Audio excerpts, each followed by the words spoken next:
What is up, though, Lions fans? It's your boy, Motor City Don P. We are back once again. You know, when you see me, it's that the Motor City Cats are back at it. We came to give you stats and not static. Whatever you do, make sure you keep your Lions news pragmatic. And it doesn't matter if you're sitting in the basement or sitting in the attic. It doesn't matter what the news is, because we're going to attack it. Yes, we're in our own tax bracket. Bracket busters, March Madness. That's a fact, kids. You know what I mean? It just comes in waves. It's just it is what it is. All right.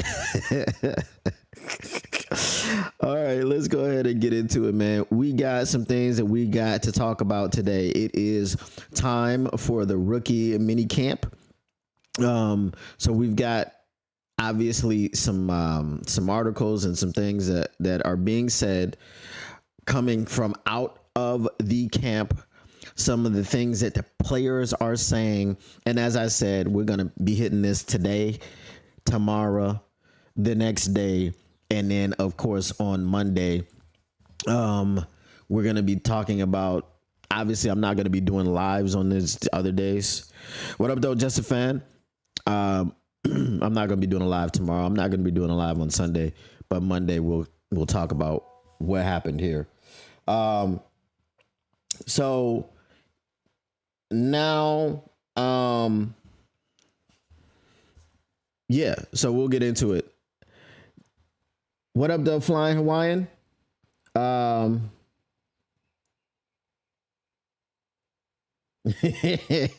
Just a fan says I use fabric softener sheets in the dryer to prevent static cling. Well, that works. What up though, Mary Smith? All right, let me pull this up because as I said, we do have some information. As the title says, rookie mini camp, is it time to get your edge? And the reason I say that, obviously, we had the video that I dropped yesterday about Jadeveon Clowney. I'm not going to get too much into it because there is a video already about it. So I don't want to go off on my soapbox. I don't want to go off on my spiel. But what I do want to say is that you often see Super Bowl contenders make moves. This is the kind of move that a Super Bowl contender makes. Okay, you go out and you sign people like Jadeveon Clowney. Jadeveon Clowney has been on like a bunch of teams in his career. All right, so let's see. Jadeveon Clowney was drafted by the Houston Texans in 2014. So he played 5 years there. Then he moved on, I believe, to the Seattle Seahawks. Then he moved on to the Tennessee Titans, which the Titans was a bad team at the time. Then he moved on to the Baltimore Ravens. And in the Baltimore Ravens, he got you 9.5 sacks on a dog-ass defense. And then he moved on to the Cleveland Browns. And then he moved on to the Carolina Panthers. Okay, I did all that from memory, so if it was a little bit out of whack, out of order, if you say, that's fine. But the point is that he's been with 6 different teams. He's signed a multitude of deals, whether they've been, 1-year deals here, 2-year deals there, whatever the case may be. He continues to get deals because his production is there. He's only had bad seasons when he's played with bad teams. Okay, aside from his rookie year. And as I said, go back and look at why he had 0 sacks and only 7 tackles. What does that tell you? Didn't play a whole lot. Right? Okay, so you go back and you look at that. The only time that he's produced 0 sacks in his professional career outside of his rookie season, because go back and look at what happened, okay, was with the Tennessee Titans. They were a bad team. Awful. He gave you 9 sacks with the damn Cleveland Browns the first year. The second year, he gave you 2 sacks. How did he? I mean, the fact that he gave you 9 the first year is miraculous. He's like Myles Garrett light. Myles Garrett is over there getting 14, 15, 16 sacks a year. in Cleveland. So if you and when I say things like this, okay, when I say things like this, then it seems like I'm hating. Okay, it seems like I'm hating, but I'm not hating. Okay. Just Fan says if Clowney stays healthy, BH is not signing him. All right. But here's the thing, right? Let me pull this up.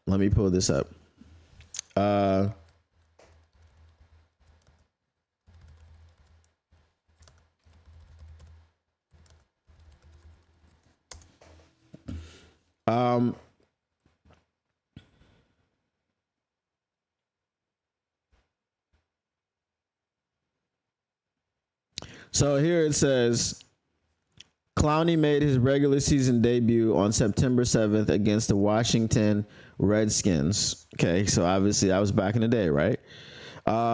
Making one tackle for a loss, but left the game early in the second quarter due to a knee injury. It was later revealed that Clowney had a torn meniscus. Okay.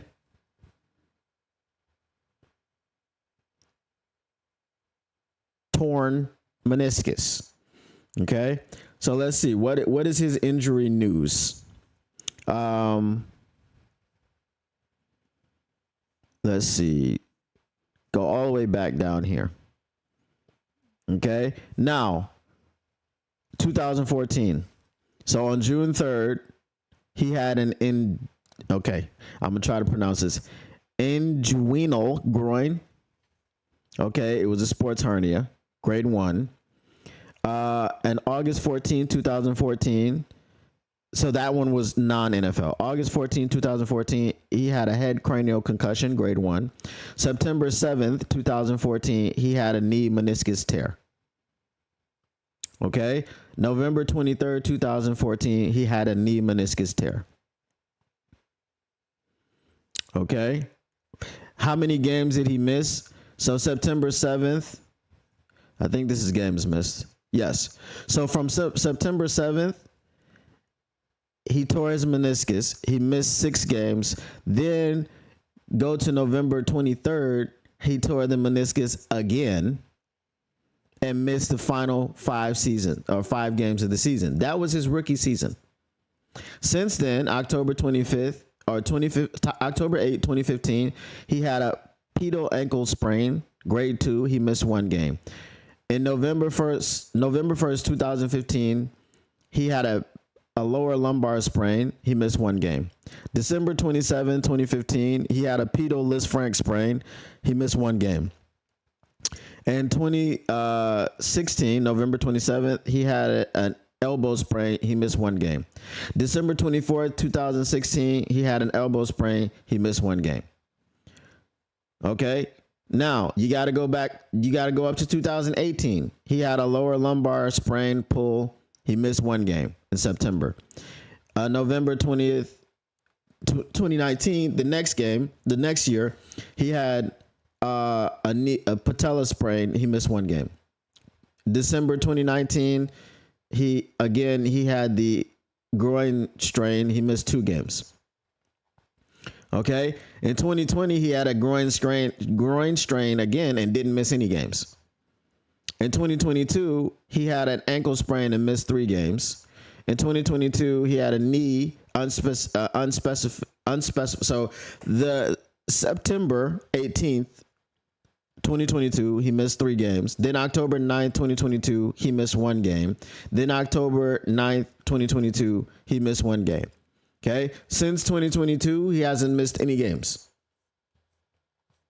All right. So he's been relatively, I don't want to say relatively healthy, but he's getting a 1 game injury here, a 1 game injury there. Just a fan. I think his injury history. Let's count this up. Okay. Let's count this up. 11, 12, 13, 14, 15, 16, 17, 18, 23, 24, 25. He's missed 25 games in 10 years. Is that enough?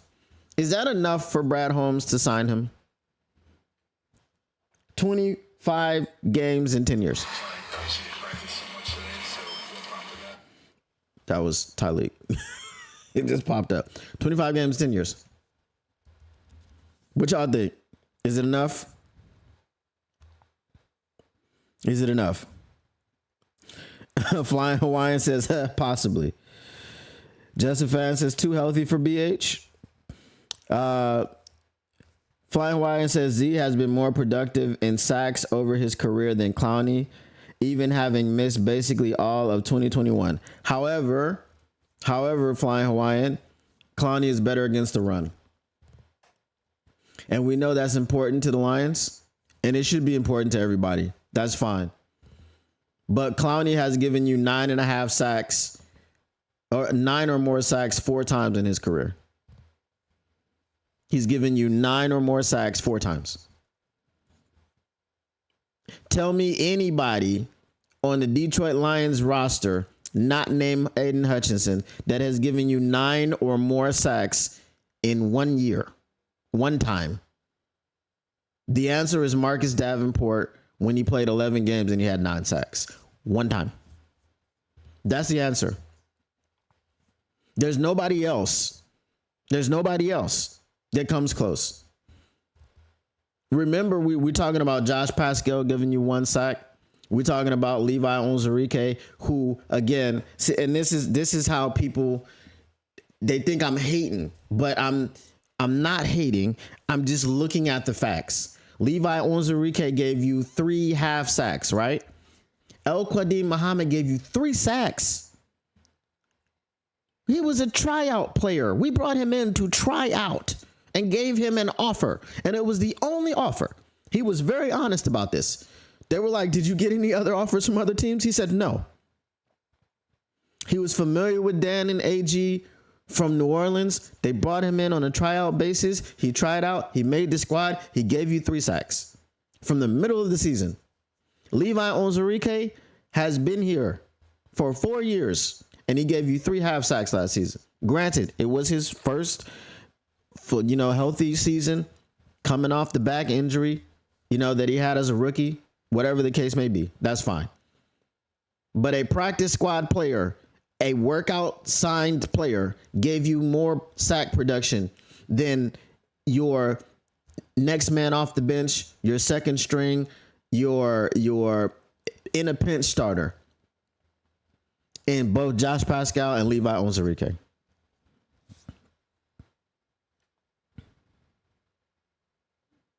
Well, okay, Flying Hawaiian, you're correct about Big Z, but he's not on the roster.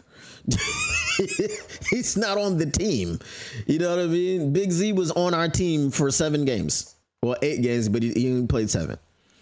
I mean, people that are on the team and people that started on our team last season, people that are still on that team now. There's not a person, not a single one, other than Marcus Davenport. Oh, I love Z, but we got to get somebody. And if we're not going to bring Big Z back because you think his price tag is too much, so let's say they do this. Okay, let's say they do this. We're going to get to the rookies and the mini cap and all that stuff, but we'll carry the conversation the way it goes. That's how we do things around here at Motor City Cats. We carry the conversation where it is and we give it its proper due. So if we want to have a 1-hour conversation about this, it's all good. It is all good. If that's what y'all want to talk about, that's what we're going to talk about. If you say Zadarius Smith, he wants $8 million for the year, and then you say, Jadeveon Clowney wants $8 million for the year, which one does Brad Holmes choose? I think Brad Holmes would choose Clowney, and we're taking out the whole, he has a bad motor. I don't want to hear about bad motor, bro. You get 9 or plus sacks 4 times in your career. I don't want to hear about your motor. Okay. I think Brad Holmes, all things being equal, he signs Jadeveon Clowney. Why? Because Jadeveon Clowney lives in your backfield. He's a tackle for loss monster. We know that about him. So he plays the run better than Za'Darius Smith.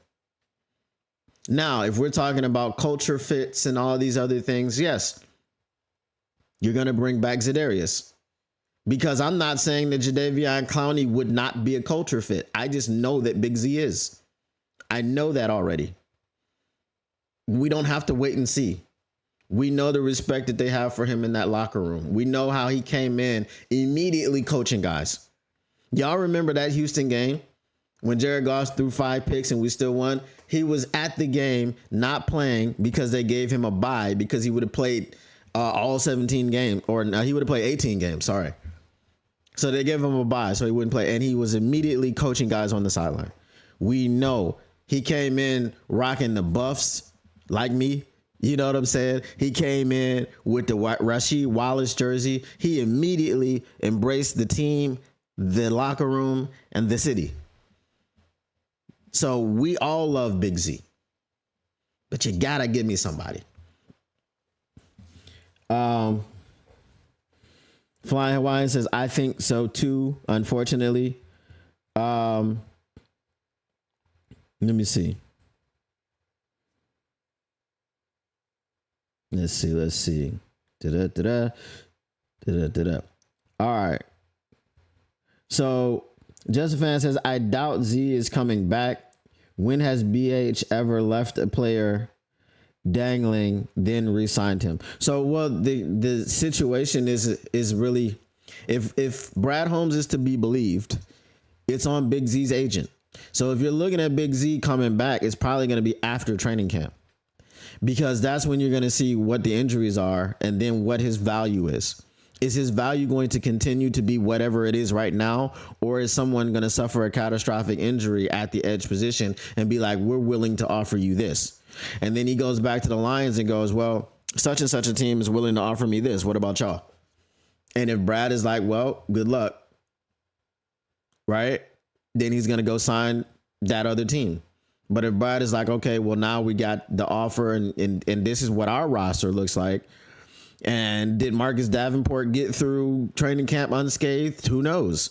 Maybe that's the thing. Maybe it's Marcus Davenport. And then the Lions are like, all right, we'll up our offer by $3-4 million. Who knows? But we won't know until after training camp. I don't believe.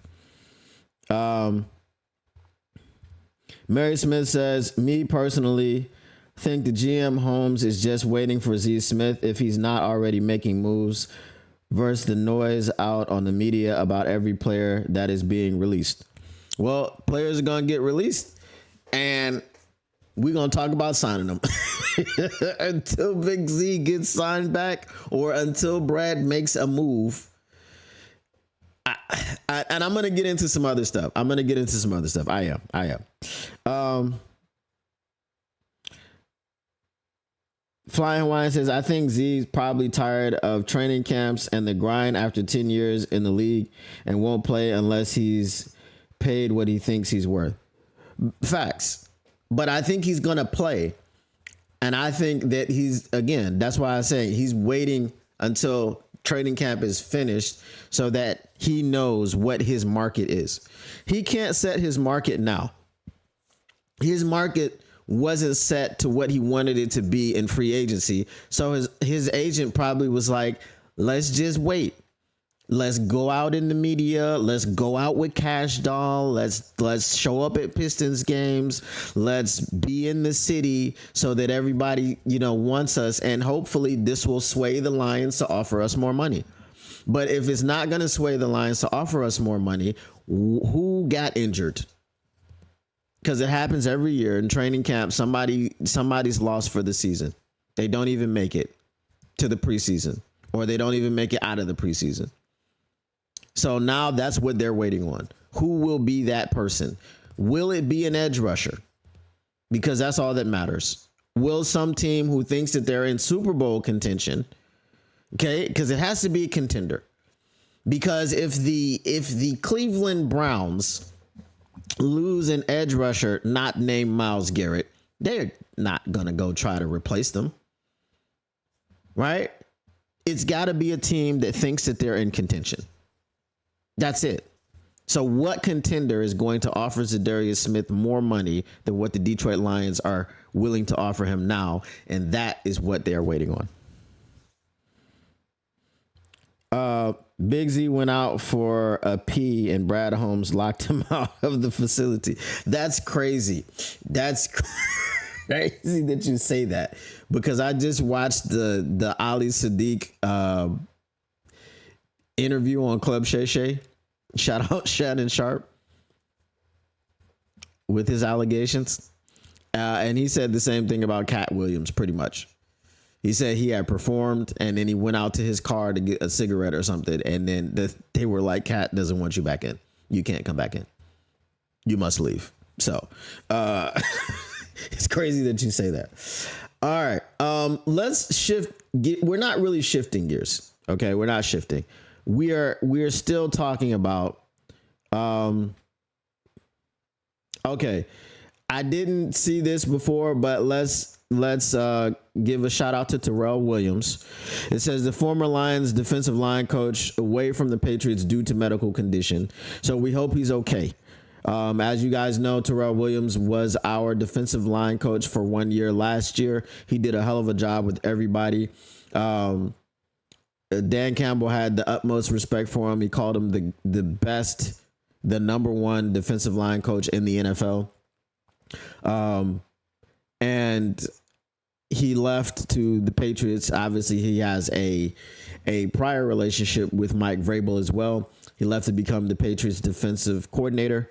And now he is away from the team with a medical condition. So obviously we hope that he gets well soon and he's able to resume his job. So shout out to Terrell Williams, man. All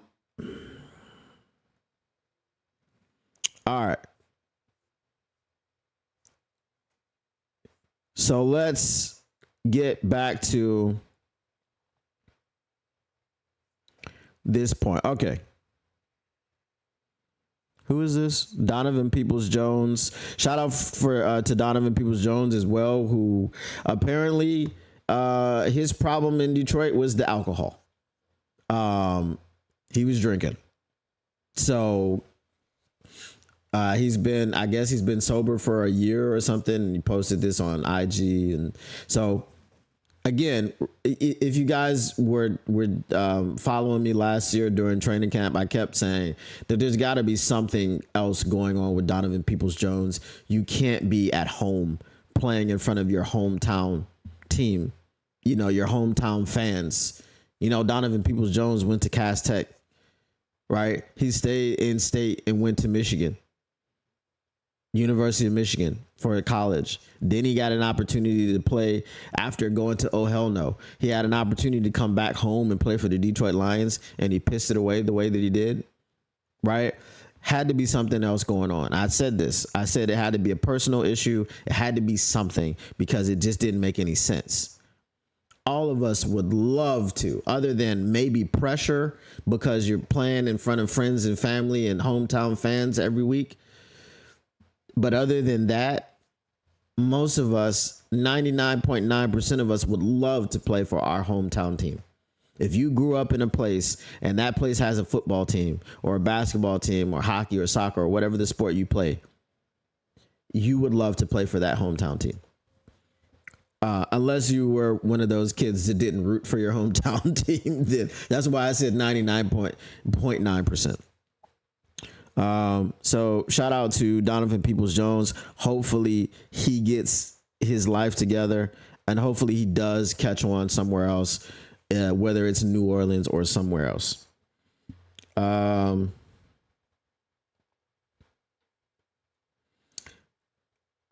Wine says, I would never pray that anyone gets hurt, But the best thing for the Lions might be Davenport getting injured in the preseason. Won't touch that one. I won't touch that one because somebody's gonna clip it and they'll be like, "See, we told you you hated Marcus Davenport." There's nothing good about drugs or drinking. Facts. Addiction in general is generally bad. You are all correct.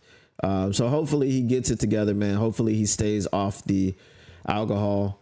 And hopefully he turns his life around and he goes on to have a more successful NFL career because he was a dog in Cleveland. He was a dog. That's why when he fell off the way he did, I was like, there's got to be something. All right. So here is the reason for the title. Other than the Jadeveon Clowney thing, we have an article from who is this from? A to Z Sports, Mike Payton. Okay, we know Mike Payton is controversial. Okay, and his material is lightning rod and it gets the people going. But this ain't controversial stuff. This is just some update stuff. All right, so Lions to work out 7 veteran players at rookie minicamp, including a former Bears starting edge rusher who showed a ton of promise. Keep an eye on him. All right. So it says the Detroit Lions rookie minicamp is going down on Friday, and we'll get to see some of the Lions rookies in action and see what they can do. The Lions will also try out 7 veteran players, including an edge rusher who once showed a lot of promise. I'll tell you the other people, but let's focus on the edge. Edge Trevis Gipson. Sometimes you speak it into existence a little bit. Earlier in the week, we suggested Gipson as a player the Lions should have some interest in. Now he's here for a tryout. This is the guy to keep an eye on this weekend. Gipson struggled with injuries in 2023 and 2024. He's getting signed, guys. Okay? Breaking news. Okay, Trevis Gipson just signed a contract. 5 years, fully guaranteed, $38,000 million. Okay, 5 years, fully guaranteed. All right, don't worry about no injury history. Don't worry about none of that. He's good. He just signed a deal. All right, the ink just dried right now. Breaking news. All right. So Gipson struggled with injuries in 2023 and 2024, but previous to that, he looked like a guy who had a ton of promise as an edge rusher with the Bears. He had 27 pressures and 10 sacks for Chicago in 2021 and had, I'm sorry. Did you say he had 10 sacks in 1 year? He had 10 sacks in 1 year and he's been injured the last 2 years. Do you see what I'm saying? He's a Detroit Lion. There's no need to keep an eye on him this weekend. He's signing a contract. He's already signed it. Book it. You can take it to the bank. He is the newest Detroit Lion. All right. And had 30 pressures and 3 sacks in 2022. This is a big drop off. I mean, he didn't have a drop off because he had more pressures, but he just didn't get the sacks. All right. Let's see what we're saying about Trevis. Is it Trevis? Trevis Gipson. Get the name that you need to remember is Trevis Gipson. Okay? Because he is going to be your Marcus Davenport clone. He's not going to replace him. They are going to shuffle those guys around in a rotation and hope to get 5 games out of them total. Okay? That's what they're hoping to do. Instead of bringing in a Jadeveon Clowney who might miss 2 or 3 games in the season. I mean, he's 32. Or instead of bringing in Big Z, who probably won't miss any. I know he's 32, but you know what I mean. All right. Trevis Gipson, Flying Hawaiian. That's his name. You spelled it right. It's Gipson with the P, though. Not Gibson. Gipson. Like Big Gip, Pow Wow, Lil Flipper. If you know, you know. Use the hashtag. All right.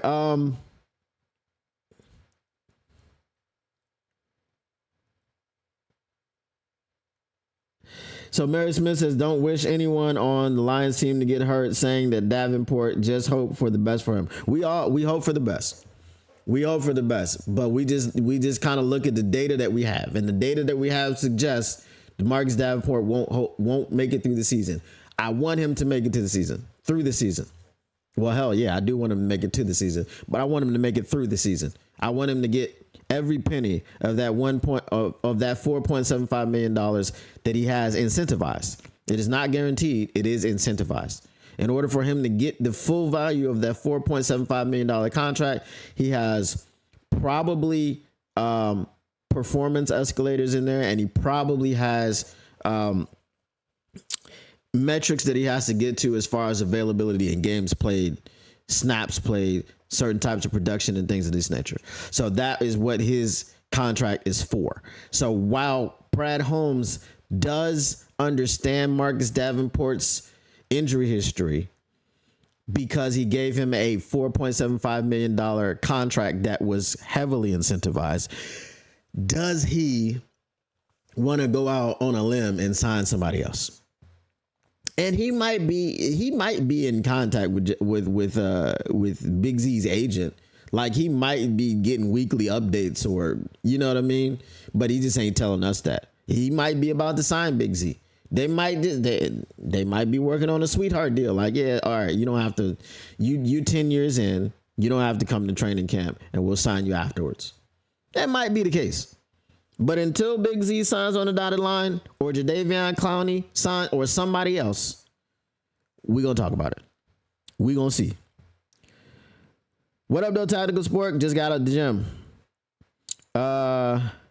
Flying Hawaiian says he's had 11 sacks since 2020. And guess what? That's more than Josh Pascal, Levi Onwuzurike, El Quadin Muhammad, and all of them put together. You know what I'm saying? That's more than all of them. Flying Hawaiian says, yeah, Tulsa College linebacker had 13 sacks in 4 years in college. So he gets to the passer. He said, I like your answer. You want him to make it to the season. Good answer. Yeah, I want him to make it there. Okay, we start there. Can you make it to the season? Okay, and then after you make it to the season, we want to make it through the season. And then can you make it to the, we got to take baby steps with Marcus. We got to take baby steps. All right, so Trevis Gibson is the guy that we need to be watching. As I told you, he just signed a 5-year fully guaranteed contract for $38,000 million. That's not a number. In case y'all didn't know, I just made that up. $38,000 million is not a number. It actually, like, it's probably $1 billion something. Probably, if you look at all the zeros. I don't know. I would have to write the number down because I don't know what it looks like. I just made it up in my head. All right, so cornerback Duke Shelley. You guys let me know. I'll just read through these names. If you want to hear anything about them, let me know, and then I'll read it. It's like a little paragraph about each one of them, but I don't know if you care. So I'll read through the names, and then I'll come back to the chat and see if you guys want to hear about them. So Duke Shelley is a cornerback.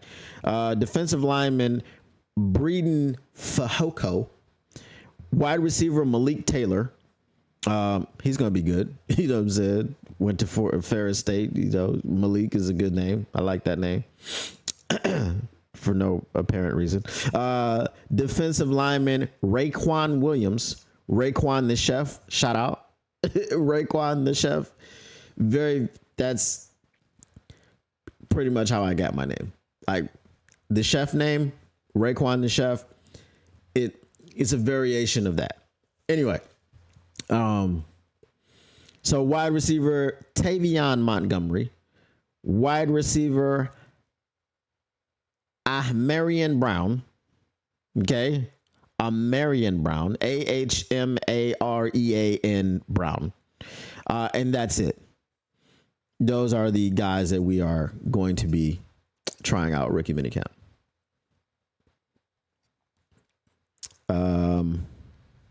Let's see. So you're talking DTs versus linebacker. Who's the defensive tackle? Oh. Yeah. No, I'm just saying that I'm just saying the production level, the sacks that we're getting we're not getting sacks. Okay. We're not getting them. And as I said, I understand the argument sacks versus pressures. But as I'll continue to say, a sack is the definitive end of a play. There is no question. There is no question. There could be a turnover that comes from a sack, but a sack is definitely going to end the play, no matter what happens. A pressure has the possibility of ending a play with an incomplete pass, with a missed assignment, with whatever the case may be, with a turnover. It has the opportunity to do all of that. However, and I'm going to ask you guys a question. However, it also has the opportunity to really do nothing.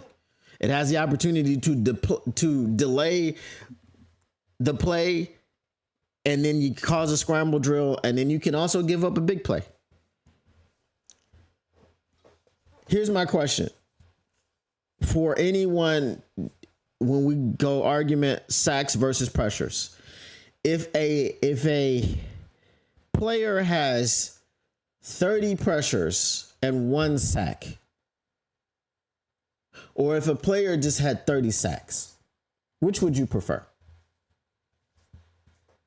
I'm guessing everyone would pick 30 sacks because it's going to be 30 ends to plays.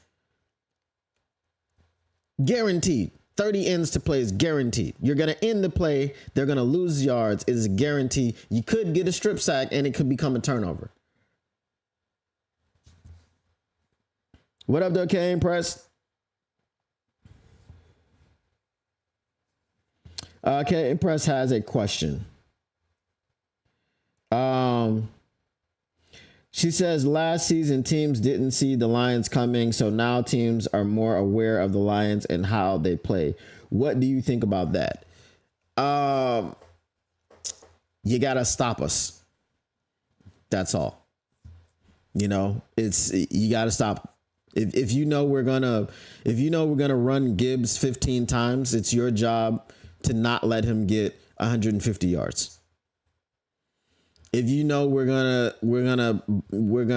free up Hutch to get him sacks, it's your job not to let him get 5 in the game. Like, so they've got to stop us from doing what we do. That's what I say. And right now we have the second hardest strength of schedule. Does anybody know who has the first hardest strength of schedule? Which is crazy to me because they were ass last season. They got no rewards for being ass. Right? You know who has the weakest strength of schedule in the entire league? The San Francisco 49ers. And this team that has the hardest strength of schedule was worse than the San Francisco 49ers. Jesse Fan says 30 sacks. Tactical Sports says 30 sacks.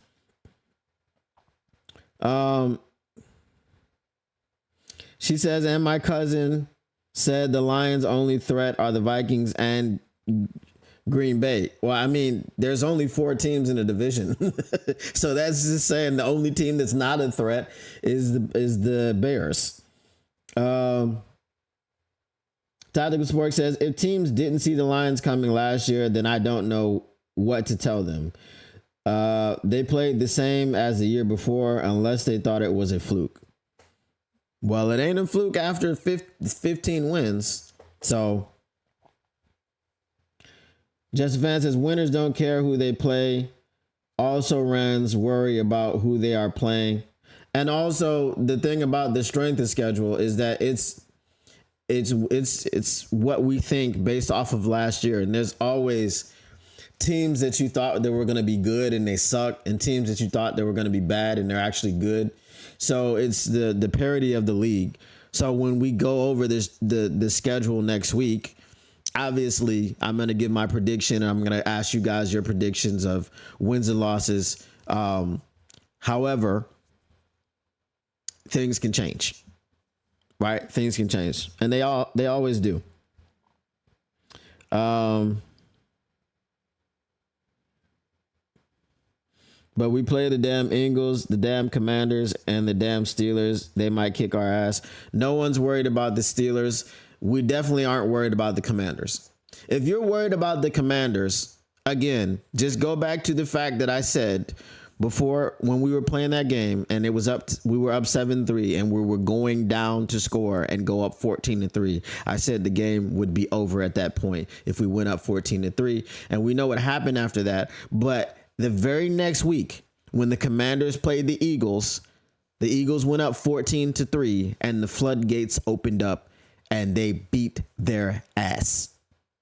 BTA. Right?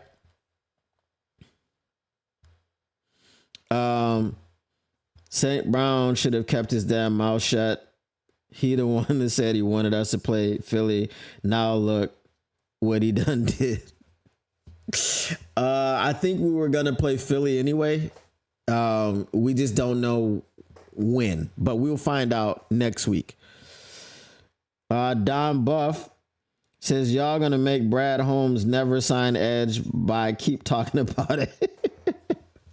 Brad Holmes doesn't watch my podcast. I wish he did. I'd love to have Brad Holmes on the show. Big fan. The Commanders have a young running QB. What do you mean? Well, we also had a 5 turnover game. So until I see the Commanders beat us at full strength without turning the football over, then I'll concede. But Jared Goff had a bad game. And that's all that happened, right? And Ben Johnson called a dumbass JMO pass. Keyword is running QB. I got you. But again, you can't deny the fact that just like we have 14 concurrent viewers and 3 likes, so smash that like button, we were about to go up 14-3. You see how it all works out? D Nice says, I don't know why we talk about Brad Holmes signing an Edge when you know he's not going to do it. He told you he don't give a F, because we need content, D Nice. And we got content and we talk about it. And we're going to talk about it till we blue in the face. And my face won't turn blue. So it's going to be a long, long time that we're talking about it. All right. Ricky mini camp stuff. Let's see. So let's go with Assistant General Manager Ray Agnew on where the Lions want to see improvement in new edge rusher Ahmed Hassanein. Okay. So this is from A to Z Sports, Mike Payton. Again, we're going to have a lot of content from a lot of people covering this rookie minicamp because it is the only thing in town right now. It is the news right now. Unless we sign Jadeveon Clowney. So there was no Lions draft pick that was more exciting in the moment than Ahmed Hassanein, from telling Dan Campbell that he would die for him to getting engaged moments after the announcement on TV. This guy was exciting. Plus, his story to get to this point is probably going to be a Disney movie at some point. I hope it's not. If y'all saw the Brian Banks movie, it was bad. I mean, the circumstances around it were bad. But Adalius Hodge playing Brian Banks. Adalius Hodge is 40. He was playing a 16-year-old. It just wasn't believable. Adalius Hodge is a great actor. If y'all haven't seen Cross on Amazon Prime, you should watch it. It's a fantastic show. But the Brian Banks joint, it wasn't it. So please don't make a Disney movie, because that was a Disney movie. Please don't make a Disney movie about Ahmed Hassanein. Okay?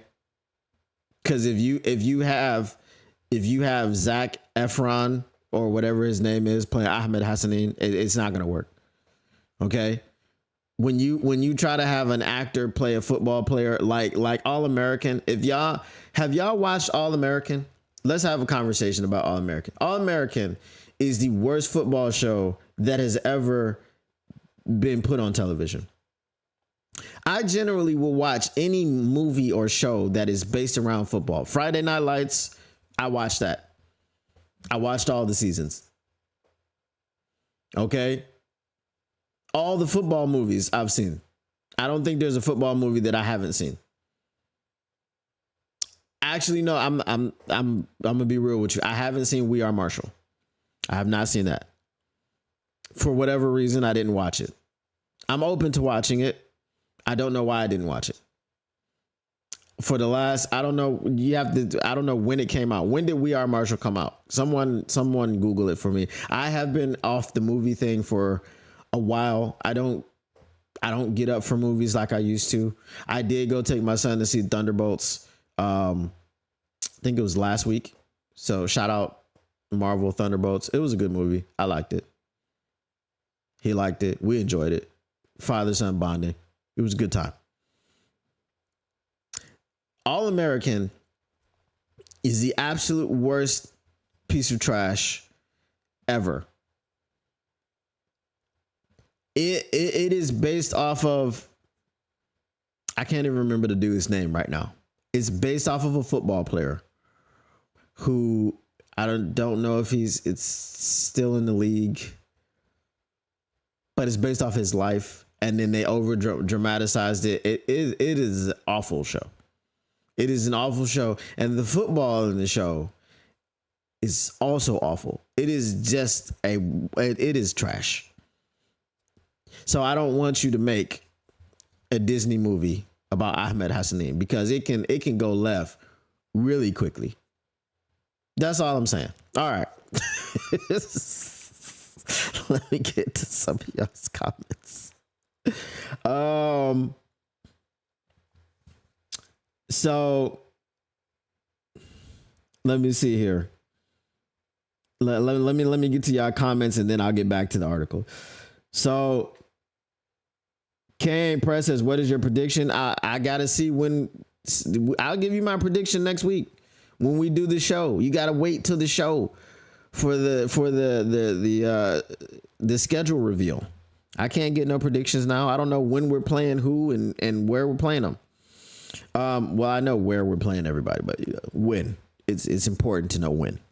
If you're playing Philly in the beginning of the season on the road, it's gonna be an easier game than playing them in December outside in the snow. You know what I'm saying?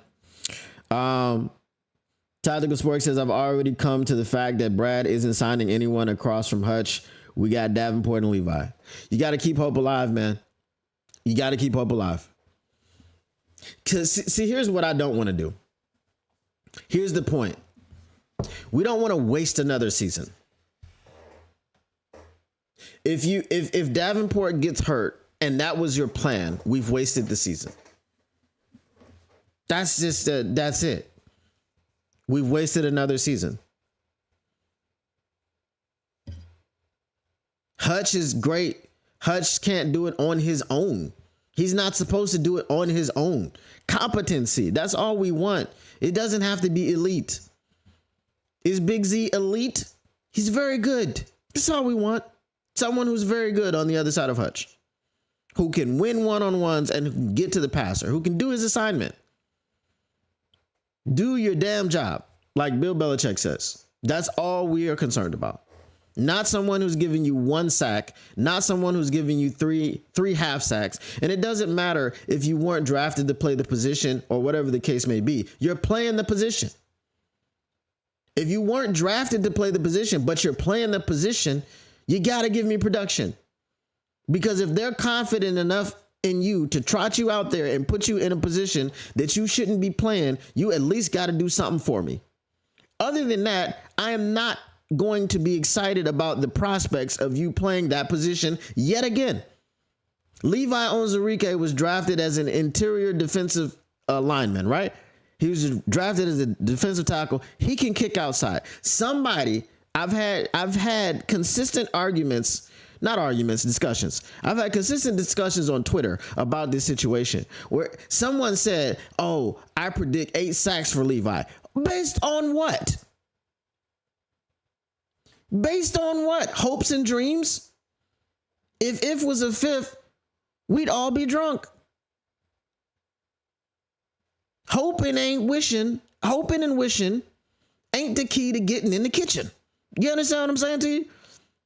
You can't cook if you off the hook. Right? You can't get down if you ain't from my town. You understand what I'm saying? It's all of that. You know, some of those things made sense and some of them didn't. The majority of them didn't make sense, but you understood what I was saying. Okay? If you haven't shown me on film the ability to get to the passer, yes, you can pressure all you want. But come on, man. You had 3 half sacks, and now somebody's like, I predict eight sacks. Why? Based on what? 8 sacks from where? I know where he can get 8 sacks, but he'll get suspended. If you know, you know. Hashtag. I'm just saying.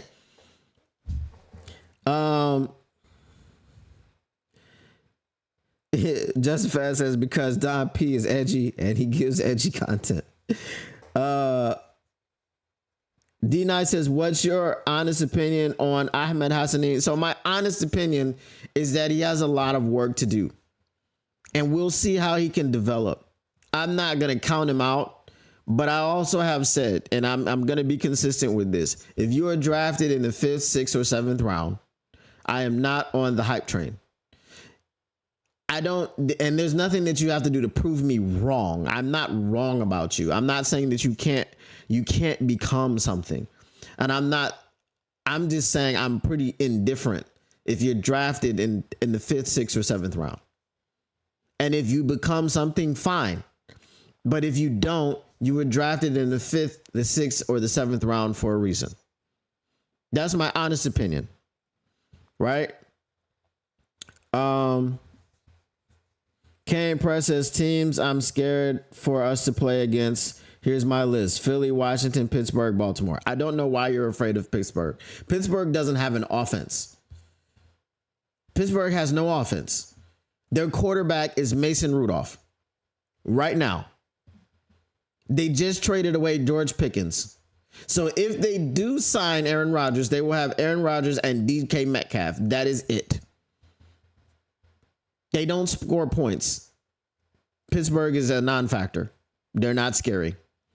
Okay, Baltimore, yes. I'm terrified of Lamar Jackson, and this is why we talk about pass rush so much. I'm terrified of Lamar Jackson. I'm not going to lie to you. Am I terrified of Jalen Hurts? Not as much as I am of Lamar Jackson, but Jalen Hurts did just win a Super Bowl.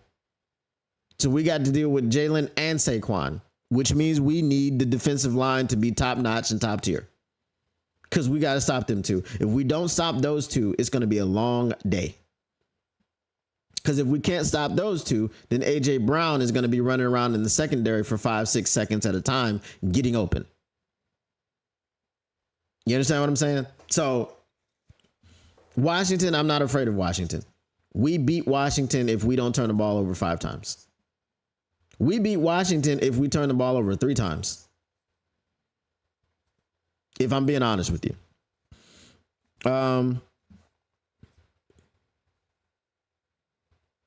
Or The Blind Side, which was about 90% BS.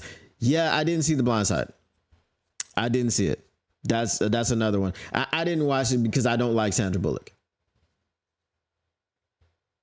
I think she's very overhyped. I've never liked her. I don't like her. So I didn't watch the movie. Yeah, my wife loves All American. I hate it. It's a terrible show. It's awful. That dude, did you know the main character is British? He's British. And he's playing a not a thug, but a dude from South Central Los Angeles. He's British. Fine Hawaiian says, me too. See all the sports movies. I have seen We Are Marshall 2006. Okay. I don't know what I was doing and why I didn't watch it in 2006, but I didn't. Maybe I should. But it's not the most egregious thing you've ever heard. The most egregious thing I've ever heard, shout out Easy, that's my dog. He has never seen he's never seen Any Given Sunday.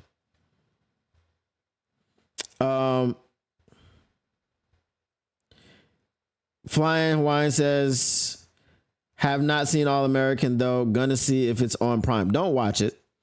Don't watch it unless you're just watching it to see how bad it is. Don't watch. But I don't recommend watching it. It's a CW show. Y'all remember the CW? Is that network still around? It's a CW show. It's terrible. Absolutely terrible. It is garbage. You know what I'm saying? It is garbage. Like whatever the meaning, when you see garbage, that's what you're watching when you watch All American. Did you see the original Longest Yard? Just a fan. I do believe I probably saw it a long time ago, but I definitely did see the remake with Burt Reynolds and Nelly and Adam Sandler and all that. Kane Press says, oh my God, I love All American. My favorite characters are Layla and Spencer James. Spencer James sucks ass. Okay. But I'm not surprised. I'm not surprised. Dolo Dynamite says, based on smoking crack. You know, Dolo, you know I got to do it now that you said it. All right. You smoke crack, don't you? You smoke crack, don't you? Look at me, boy. Don't you smoke crack? Okay, I had to do it because you said it.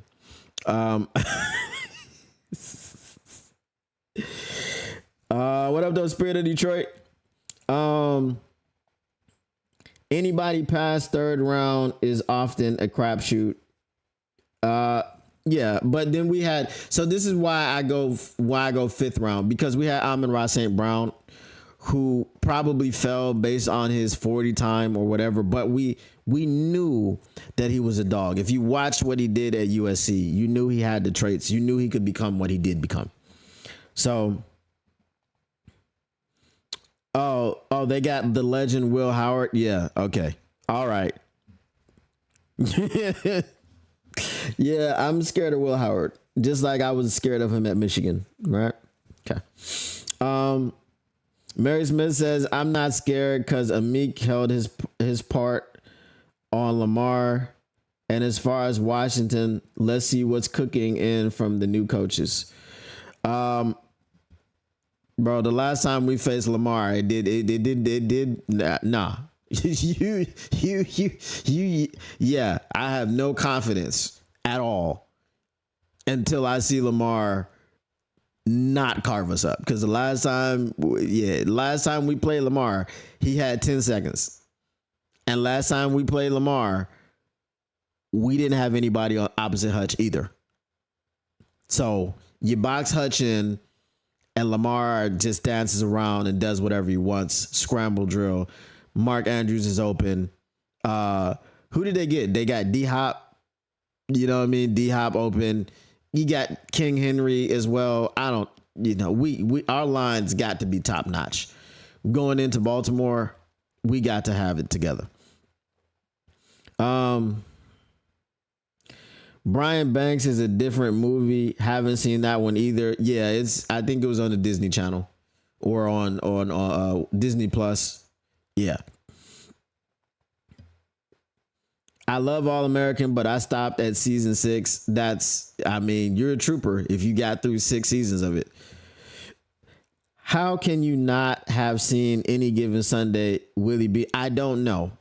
And I've told Easy that he needs it. So what y'all need to do, Monday when the heavyweights is on, y'all need to go in their chat.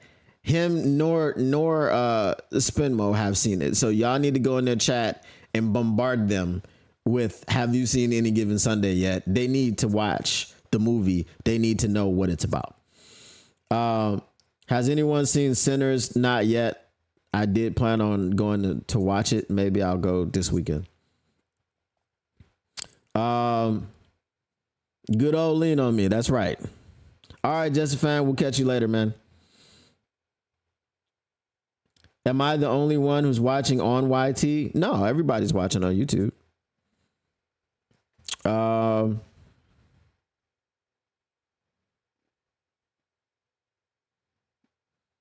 it's a vampire movie. Okay, I'm definitely yeah, man. I definitely got to check that one out. Listen to me, boy. Don't you smoke crack.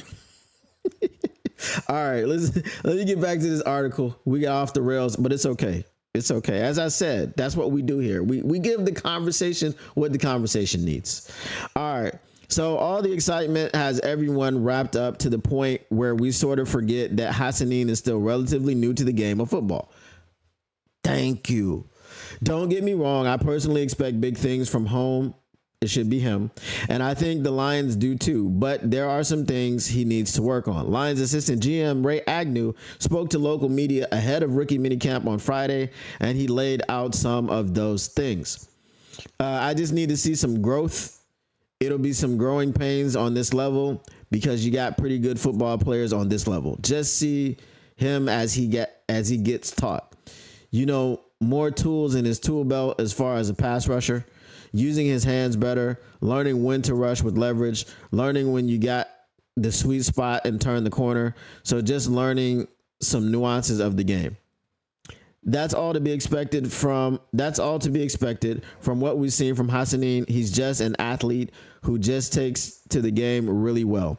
He's shown to be a really solid edge rusher, and you get the feeling that once he adds more time to his game and picks up those nuances, the sky is the limit for him.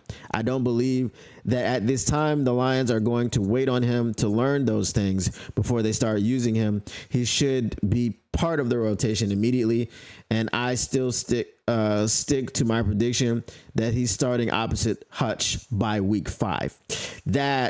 That's ambitious. Okay, that is ambitious. Now, so here's my thing. All right. Dolo Dynamite says, in my eyes, Brad failed. Oh, Fine Wine says you can't see any other comments. Maybe just refresh your chat. I don't know why. Or maybe you have top chat on instead of live chat. That might be one of the issues. I'm not sure. Mary Smith says, very good movie, must watch. Sinners. I'll check it out. Maybe I'll take the wife out and watch it. Who knows? So here's my thing. There are people in the Lions fandom who hate J-Mo, right? And there are some people who hate him just because people love him. Sam Reynolds, or Flannel Sam, used to be one of those people. And since I have gone on Wake Up Woodward and we have had our kumbaya and I've accepted his apology as the official keeper of the JMO. He used to be one of those people because he couldn't understand why we gave him so much grace and so much love and, care and concern and patience. Right. But then you saw last season what he could be for this team. And we all knew it was there. I don't want to be looked at as a person who is hating on Ahmed Hassanin. I am not hating on Ahmed Hassanin.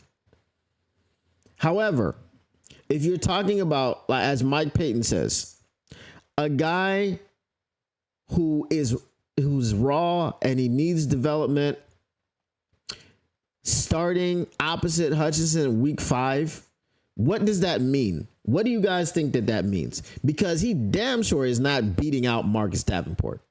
No way in hell he's beating out Marcus Davenport. So week 5, starting opposite Hutch, what has happened? Can anybody tell me in the chat what has happened? Flying Hawaiian? No problem.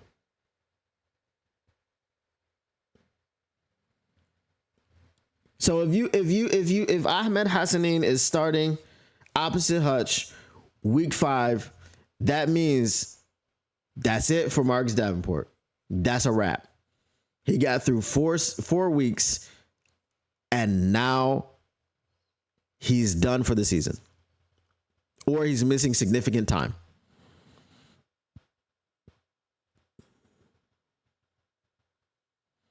There are 2 post-credit scenes. I generally stay for post-credit scenes anyway. I watched a lot of Marvel movies.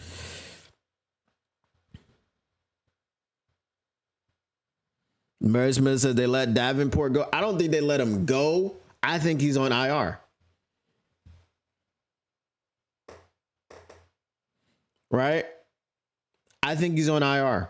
If he's starting week 5, then Marcus Davenport is either on IR or he's on short-term IR designated to return, or he's on season-ending IR.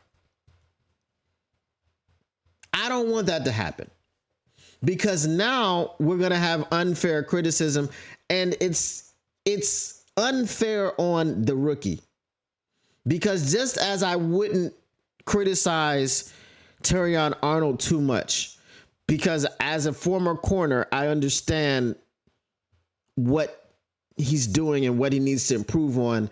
And there were very good things that he did last season as far as his coverage and his ability to cover and stay with receivers.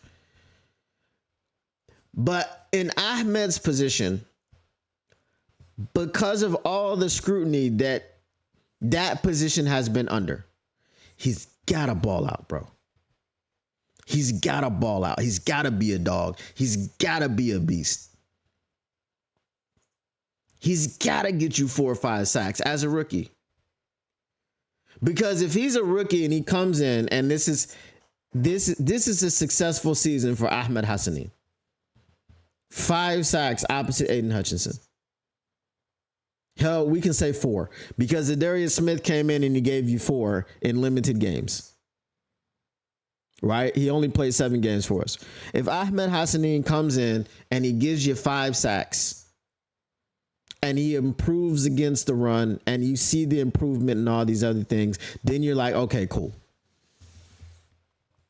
If he gives you Josh Pascal type of production as far as sacking, if he gives you Levi Onwuzurike production as far as sacking the quarterback, getting to the passer, then he's going to be under a microscope, because, and it's not his fault. It's not his fault.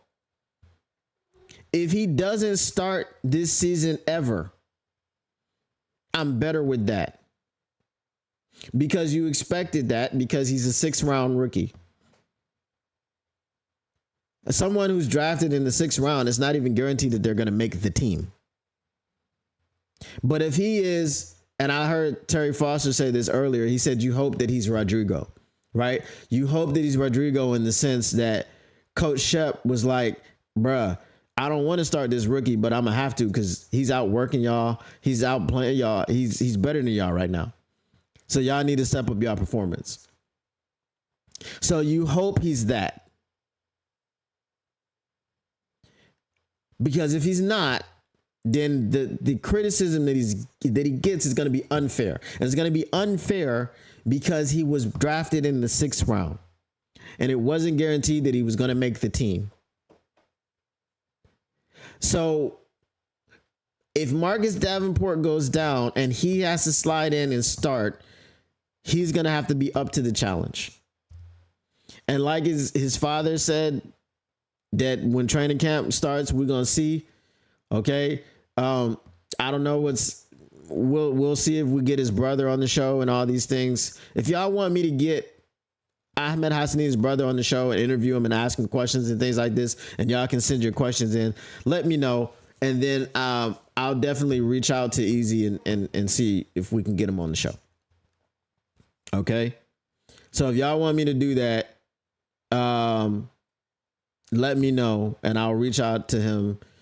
And probably this weekend is a good time to, like, Monday, because then we'll be on LNU on Monday. And then we can have him on, and then we can talk to him about what happened in training camp and things of this nature. Rookie minicamp, sorry. What happened, what they had him doing, and all these other things. So Yeah, probably Monday show would be good for that.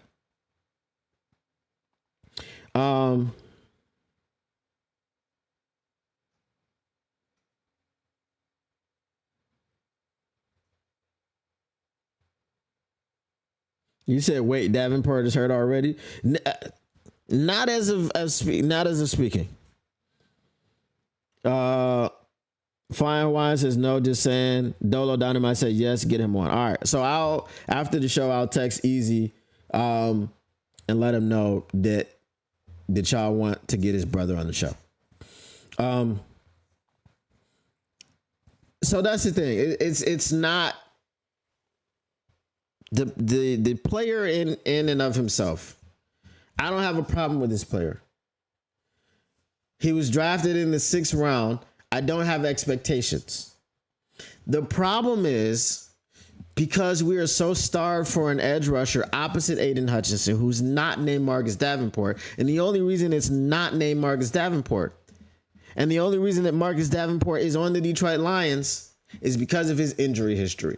With Marcus Davenport's ability to play the game of football, to play the edge position, to collapse the pocket, to push the pocket, to rush the passer, to pressure the passer, to play against the run and be stout against it, to get in the backfield and tackle people for loss, is what Jadeveon Clowney is, because Jadeveon Clowney is healthier. Jadeveon Clowney is faster and a little bit more athletic. But they're comparable players. And the only reason that we have that type of player on our team for the cheap deal that we have him for is because he can't stay healthy. So now you slot in Ahmed Hassanin, who's a 6th round rookie. And you're going to give him unfair criticism. So I hope for his sake that he does not have to be thrown into the fire. And if he is thrown into the fire, in more ways than one, if he is thrown into the fire, he's going to have to step it up.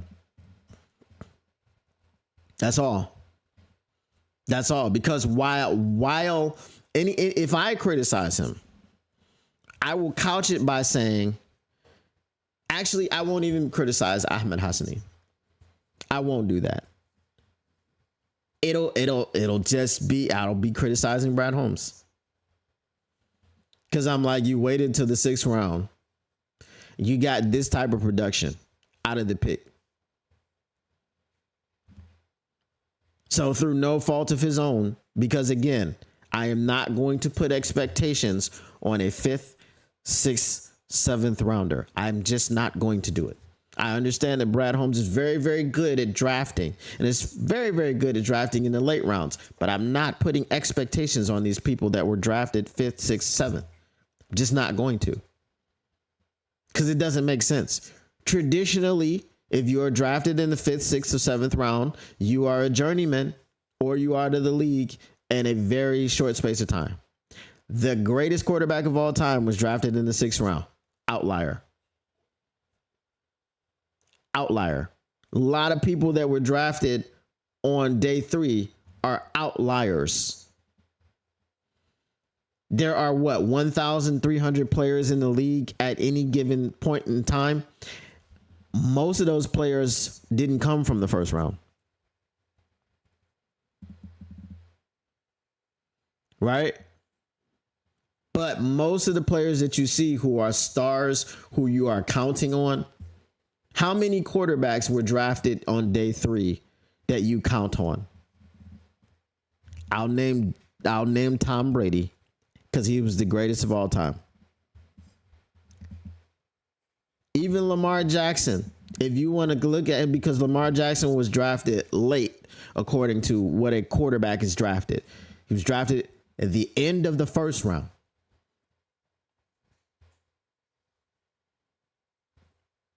What quarterback that's starting in the NFL right now was drafted on day 3? You have some running backs that were drafted on day 3.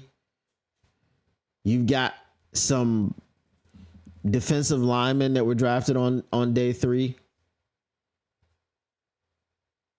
But if it's 5th, 6th, 7th, I'm just not going to do it. I'm not going to ask you for much. Flying Hawaiian says, I'd be cool to hear from him, but I doubt it'll shed any light on exactly what we have in his brother. I mean, he's very passionate about his brother, obviously, because it's his brother. So there's a lot of, it's going to be very positive, you know? Bro, if he was drafted in the second round, I still wouldn't have much expectation solely due to him coming from Boise State. I get that, right? But Ashton Jeanty came from Boise State and he was drafted number 6 overall. And I get, so my argument with Ashton Jeanty was, it was the competition, level of competition argument. So we'll see if he's going to be that in the NFL. But I think with the ability that he showed, he has the ability to be that in the NFL. Because he was not only balling at Boise State, he was balling out. You know what I'm saying? Brock Purdy, yes, is the only one. And there are still questions about Brock Purdy. So much so that I listed the San Francisco 49ers as a dark horse, as a surprise candidate to draft Shedeur Sanders in the first round. But then obviously we found out after the draft that a lot of stuff happened that shouldn't have happened. And that led to his fall. Some of it his fault, some of it team's fault. Here's a question. If this Davenport thing blows up in our face, pause. Yeah, that's a pausable moment right there.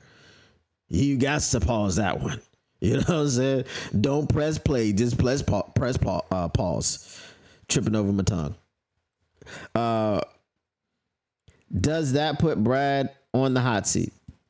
I don't know that it puts him on the hot seat. It's just like people are going to be looking for him to change his philosophy at that point. That's all. Just like I'm doing now, just like, you know, others are doing when we're talking about this edge rusher and the pass rush, because we haven't seen it be addressed outside of Aiden Hutchinson and outside of Marcus Davenport, who has an extensive injury history. No, I don't think Brad is on the hot seat because Brad has too many hits and not enough misses to be on the hot seat. Brad doesn't have his Martin Mayhew moment. If Brad, this Marcus Davenport thing won't be his Martin Mayhew moment. And I hope he never has a Martin Mayhew moment. But Martin Mayhew was getting much love, and then he did the unthinkable by taking Eric Ebron above both Odell Beckham Jr. and Aaron Donald. And now when you talk about Martin Mayhew, most Detroit Lions fans hate him. I feel like he was a very good GM before that. And that was unforgivable. And the overestimation of how you would keep Ndamukong Suh in the city. So not only did you not pair Ndamukong Suh with Aaron Donald, or yeah, either way, I guess it makes sense, right? Not only did you not pair Aaron Donald with Ndamukong Suh, you failed to keep Ndamukong Suh in Detroit. Because Joe Lombardi, who was the worst offensive coordinator ever. Joe Lombardi is the All-American of offensive coordinators. Because you let that guy convince you that Eric Ebron was going to be your Jimmy Graham. Because you listened to him telling you that he needed that guy to complete his offense, instead of going, well, we need that guy, Aaron Donald, to make this the most dominant defensive line arguably in the history of the NFL. Can you imagine Ndamukong Suh playing next to Aaron Donald? Who do you block? Your answer is no one. You better let them boys come straight up the middle and you just try to funnel everything to the outside. Quick screens, hot, smoke screens. That's it. Everything goes outside because if you're trying to come up in the middle, it ain't working. Not at all. Dak, okay. Dak was drafted in the 4th round. So we got 2 out of the 32 teams. We got 2. Kirk Cousins was drafted in round 2, I think.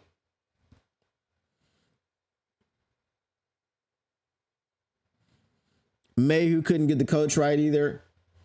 Wasn't Caldwell in here with Mayhew? Or was that Schwartz?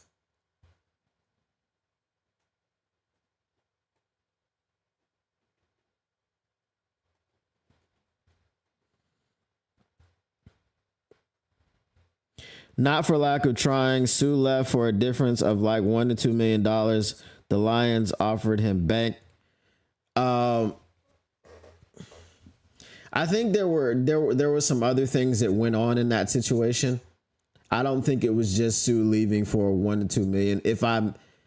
If I'm correct in my memory of it, but I think it was kind of a 2 to tango type of thing. I think both of the sides they were culpable in that moment for Sue leaving. But I'm almost 100% sure that had you drafted Aaron Donald and Sue saw, because if you remember after that 2014 playoff game, when Matthew Stafford turned the ball over twice on the last drive, when we had an opportunity to engineer a game-winning drive, Sue cried on the podium. So that level of frustration or, loss, remorse, whatever he was feeling, came out in all that emotion. Now imagine had Sue been playing next to Aaron Donald. And we know Sue won championships. He was ring chasing later on, signing with the Eagles, signing with the Rams, just signing with teams. Even up until a couple of years ago, I think last year people were asking Sue to come home, and Sue was staying in shape and commentating in the UK, just waiting for a team. He signed with the Bucks when Tom Brady was there, got a ring, right? I'm just saying. So we know he wanted rings. You put Aaron Donald with him, you're like, this is what we're trying to do to get you a ring. And he might have stayed. I don't know that Sue didn't want to be in Detroit. Sue still has stuff going on in Detroit. He's in Detroit, bro. I don't know that was the reason. You know what I mean? Like, still got like charitable foundations in Detroit. He was in Detroit last year for a playoff game for the Commanders game, wasn't he?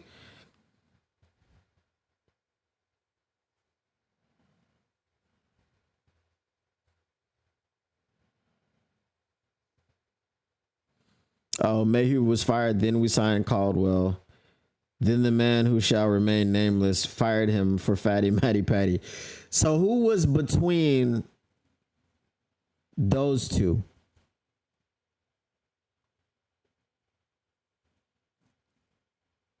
Because I felt like it was Mayhew the entire time. I felt like it was Mayhew and Lawand, and then they got fired, and then Fatty Matty Patty and them came in. So who was the bridge between the two GMs? The bridge to Terabithia.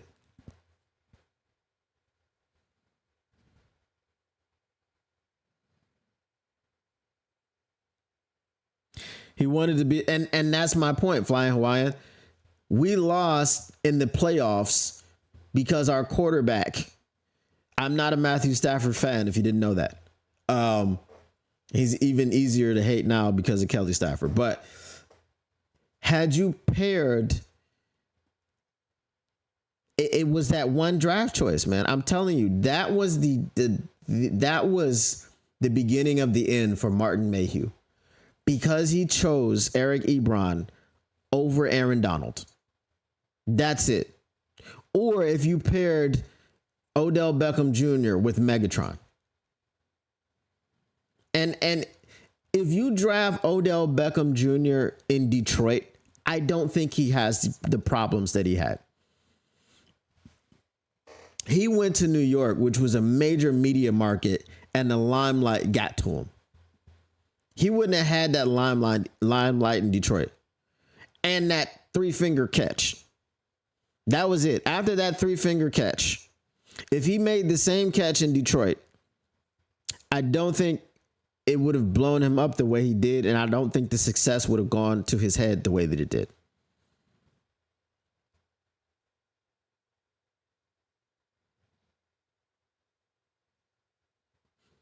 That's what I'm saying. Was there a bridge between the man who shall not be named and Martin Mayhew? I thought it was from Martin Mayhew to him.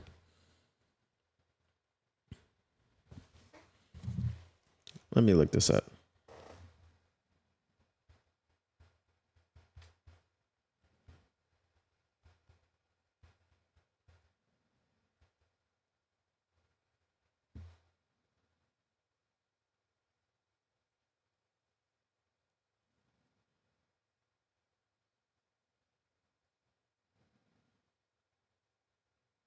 Yes, it was.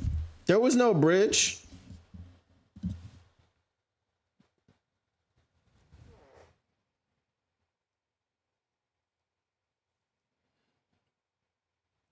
But didn't Martin Mayhew hire Caldwell? That's what I'm saying.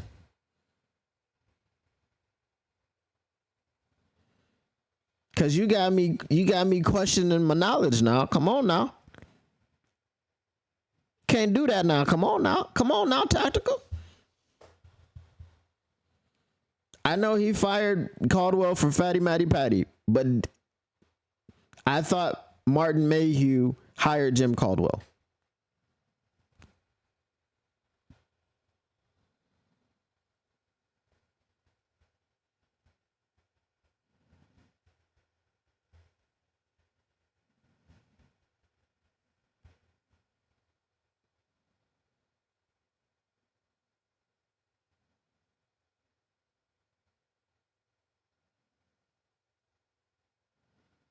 So they replaced. So who replaced Jim Caldwell? Replaced Jim Schwartz,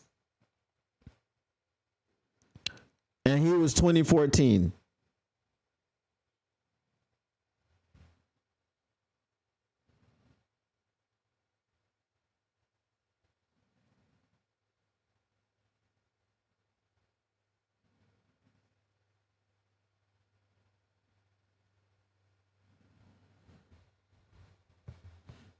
Hold on, we gotta check this out, man.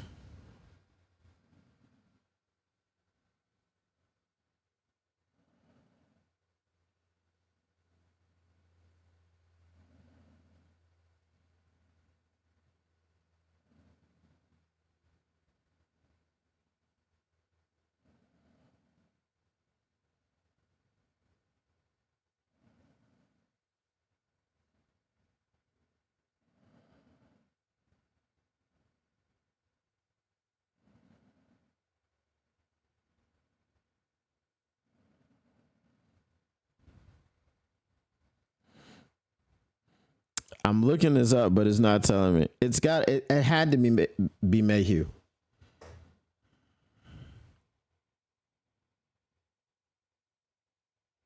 Okay. See, you had me questioning myself. Tactical, don't do that, man. You had me questioning myself. That's why I was like, he hired him all this time. And then he got fired after Sue left after that playoff game, right? Because we said 2014, but Was that playoff game in December or January? Because they hired Jim Caldwell January 2014. So it was the beginning of 2014. Hold on. See, now I got a fact check.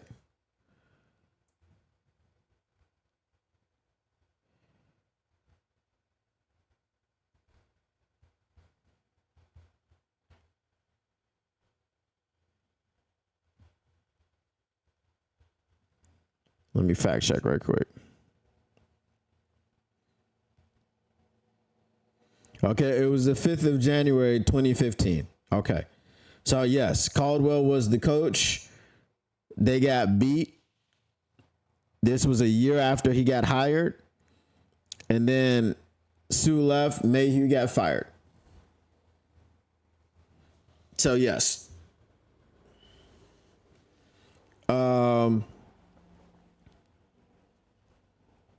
Let me send this text before I forget.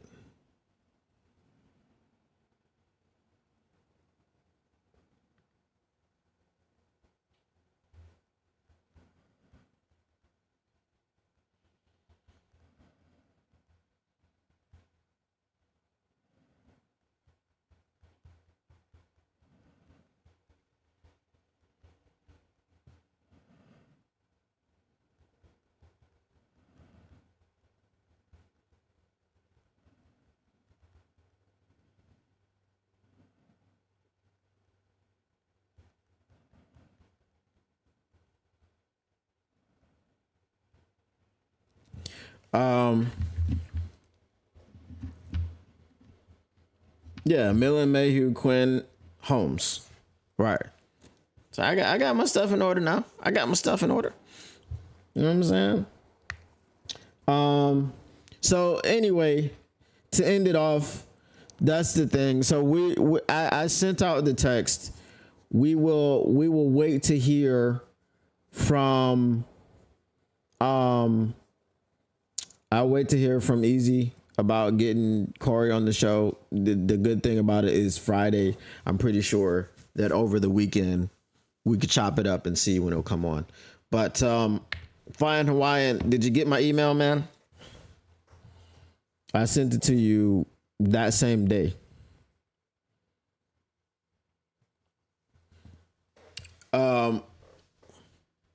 But yeah, guys, that is going to be it for me today. That is the last show of the week. As I said, as the information comes out from Rookie Minicamp, I will be doing videos.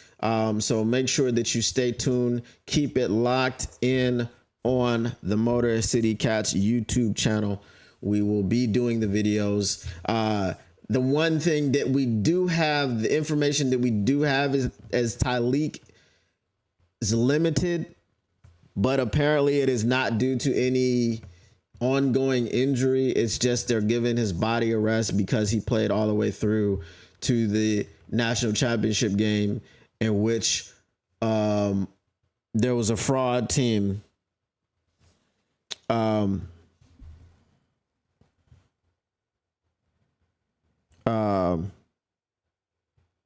that won it, apparently. I don't know. I didn't watch it, so who knows?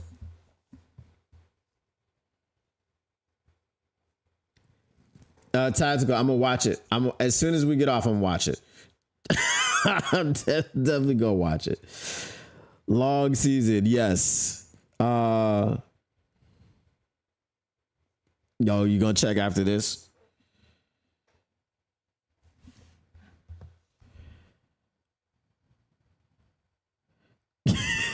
This dude's sending me Corey Woods information.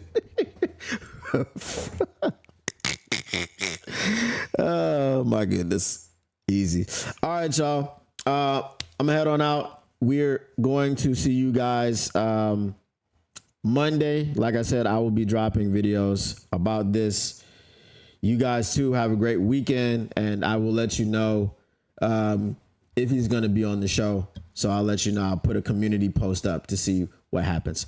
All right, y'all. The Motor City Cats are back at it. We came to give you stats and not none of that static. Whatever you do, make sure you keep your Lions news pragmatic. And we are out. Peace.